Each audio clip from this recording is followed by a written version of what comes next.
All right, welcome back. Today we're going to teach you something that you can use in poker. That is the goal of this video. All right, so the cards are out.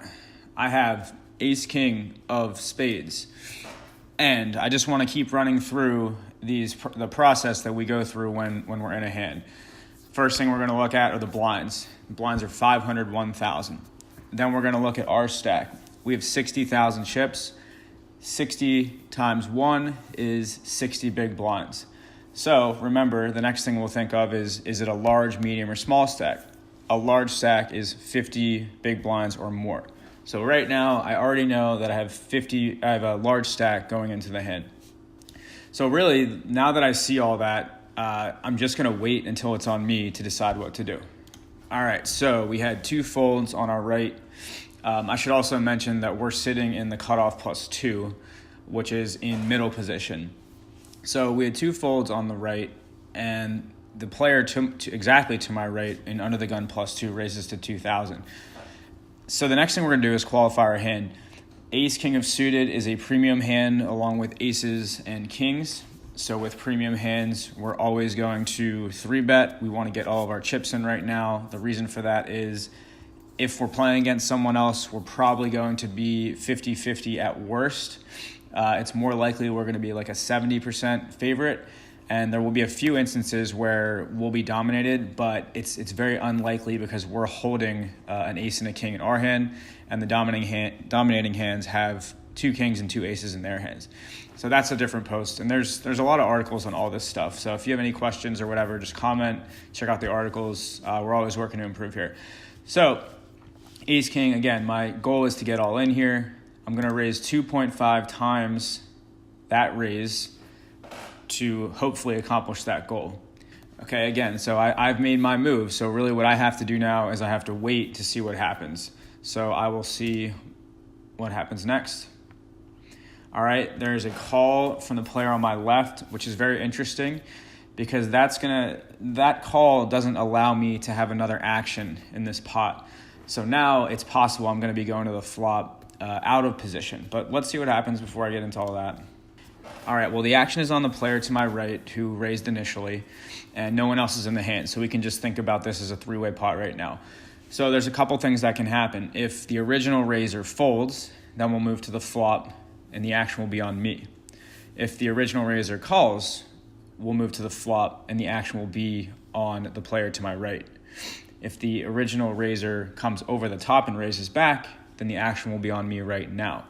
So with that mindset, if I'm raised back, I'm going to try to raise and get all in. Not really too worried about the player on my left. I'm still going to play the same way. If the original raiser folds, then it's going to be on me. There's going to be a flop, and then I'll do the same process. I'll decide good, bad, mediocre, and I'll play based on those categorizations of where I am in the hand. And so we'll go from there.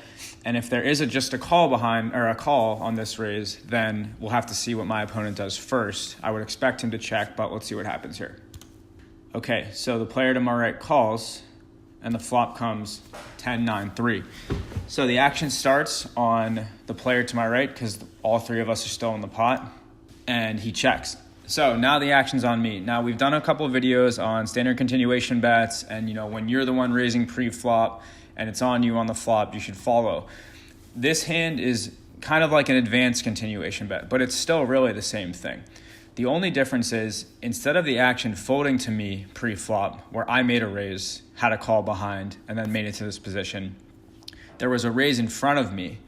I made a 3-bet raise. There was a call behind and then another call as well.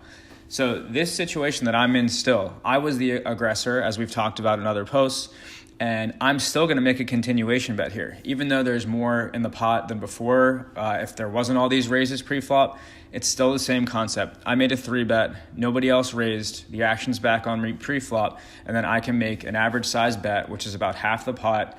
Same idea with my bad hand, because all I have is ace high here. I'm trying to win the pot right now. Notice my stack is 55,000 chips, so I already know that if I bet 8,000, I'm going to have well above the 20 big blind threshold, and I'll most likely be done with the hand if I get any action.